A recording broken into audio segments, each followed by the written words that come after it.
Hello everyone, welcome back to Player 2 Productions, and in today's video, if it sounds like I've got a cold, I do. We're doing top 5 snipers in all of Treyarch's Call of Duties, alright?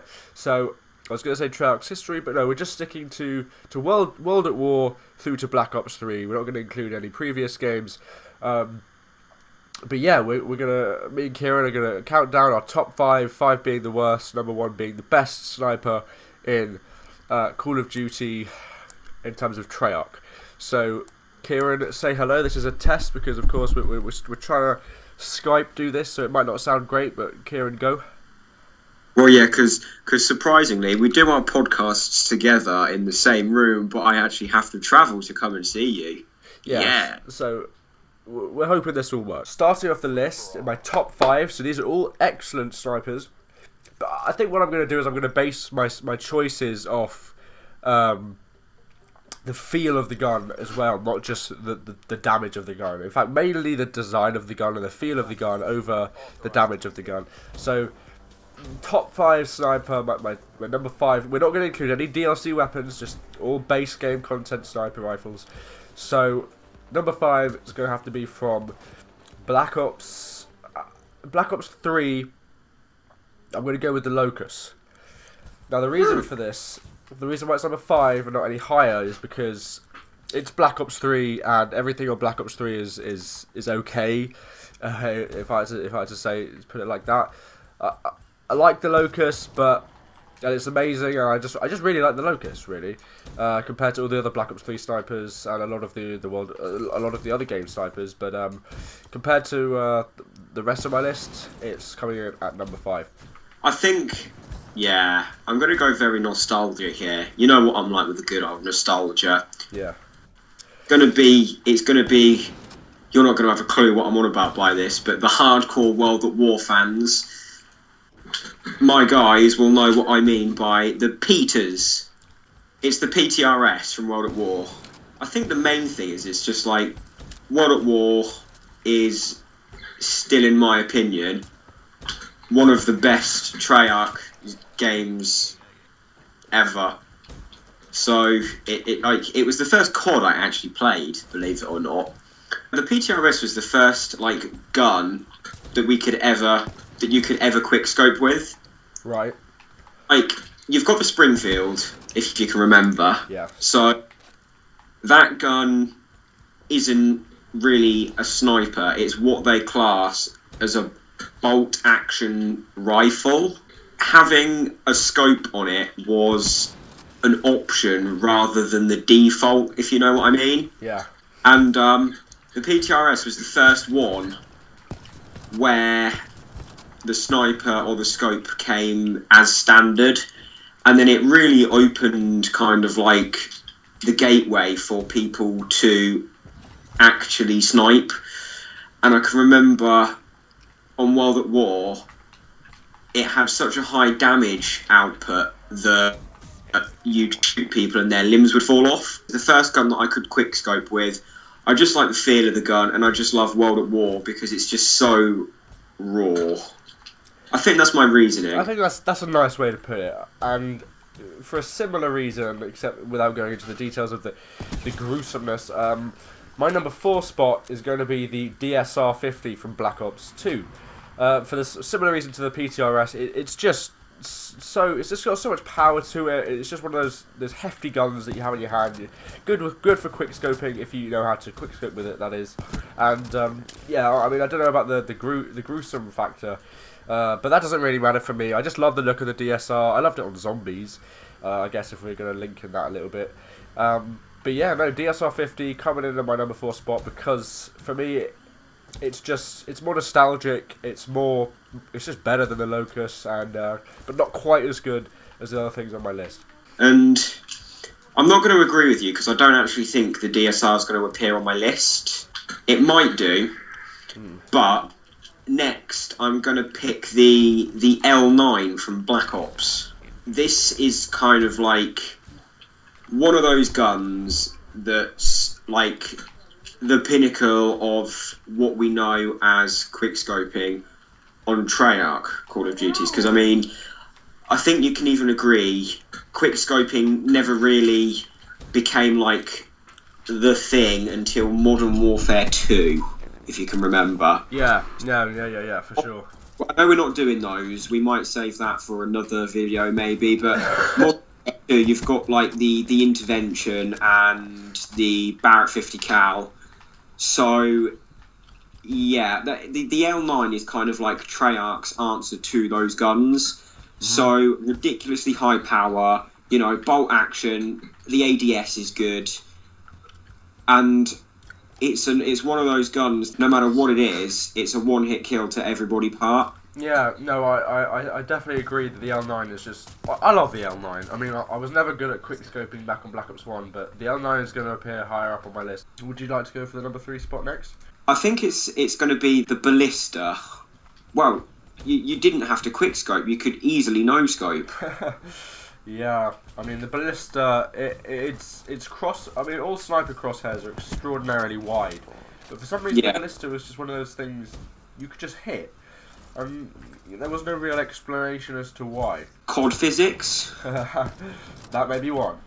Okay. They are real. Yeah. Okay, well, moving into my number 3 spot, we're going to go for... I'm going to go for the SVU from Black Ops 2. The spray sniper rifle.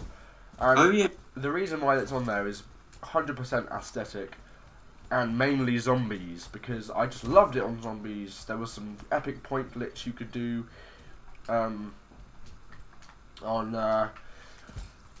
Buried, I believe. I just love the look of it. I love the small scope, everything. I just love the look of it mainly. That's why it's in my number 3 spot, but not in my number 2 or number 1 spot, because it was burst fire over bolt action. I'm gonna go with it. I'm actually gonna go with the Dragunov now. Okay.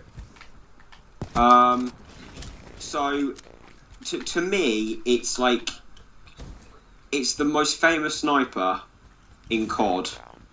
Right, yes. Okay, I can see that, yeah.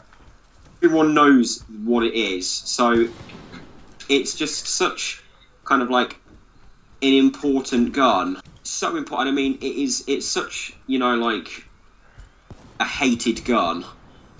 If you think about it, you can't quickscope with it because it's not a one-hit kill, and you can spray with it, and you can put a suppressor on it, and you can just make yourself like a demon in the dark. I can remember putting it with, you know, like stopping power and Ghost Pro, and you're wearing your little ghillie suit, and you can camp in a corner, and you just cannot die.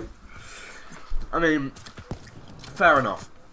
I don't like the look of the Dragunov, and as you said, it's an infamous weapon, and for those reasons, it's not on my list.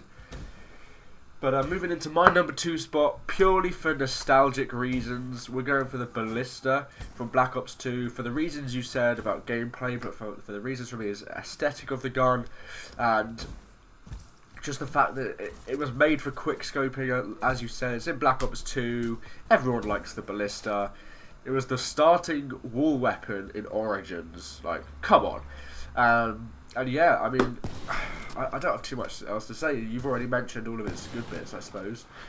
But yeah, that's in my number 2 list. As we get further along, like, if you think about it, World at War, obviously it's pretty understandable. It's set in the 1940s. Simple as, it's World War II. And then Black Ops 1 is set in the 50s and 60s during the Cold War. And then Black Ops 2 is set in like the 2020s, and then Black Ops 3 is set obviously a lot further than that. And I think, as most of the COD fans agree, the further into the future that the CODs go, the more boring they're getting. Yeah, I mean, Call of Duty is a dying franchise, really. You can't deny it. Unless they go to like Call of Duty Jungle Warfare, where you kill people with spears. But I actually think that it's going to be the Locust for me. Really? Wow. Okay. Why? Yeah. So there's just something about this gun, right? I don't know why, because all the other guns are so personal, and I've not really had Black Ops for for that long, as you know. Well, Yeah. Black Ops 3 for that long, as you know. And like, but there's just something about it. Right. I mean, it looks incredible. The different like attachments that you can have for it. I mean, the gameplay for me, I'm just using like, what is it? The Varix 3, you know, suppressor, fast mags, FMJ. There's just so many things that you can put on Black Ops 3 guns to just make them so ridiculously good. I see your point. The Locust, because it's so easy to quick scope with. You know, it's so powerful. It's got a good fire rate. Yeah, I mean, to be honest, I think we might have swapped, you know, because, well, I think my number 5 spot was the Locust. Your number 1 spot is the Locust, and your number 5 spot was the... Correct me if I'm wrong. Oh, no, never mind, we haven't swapped, never mind. My number 1 spot is going to the L9 from Black Ops 1, because I just love that gun. I can't really explain it, but the damage, the noise, the animation, you know, just... Oh, everything about it is just, in my opinion, it just makes it just the most enjoyable sniper. For me, anyway. But the most enjoyable sniper to hold, use, run around with, reload, pull back, just everything. Everything about the gun works for me. And I just... it sounds like petty reasons, but those are my reasons. And I just love it. I just love it. I think it's honestly one of Treyarch's the best sniper they've ever done was the L9 from Black Ops 1. For the reasons you said, plus what I've said, and that's why it's in my number 1 spot. Anyway, so yeah, let us know down in the comments below what you think of our choices, and what are your favourite snipers in Treyarch, and what about Modern Warfare? We didn't mention those, so let us know what you think. And we'll see you. The Modern Warfare ones, isn't it? The interventions in what I'm regretting everything we've just done just now, but hey. Yeah, we will have to do with snipers of all time at some point. Weapons of all time. That will be good. Anyway. I don't think any of us have enough time to go through all of the weapons. I don't even think we can find a list for that. But anyway, thanks for watching this video, guys, and we will see you in the next one. Pointless.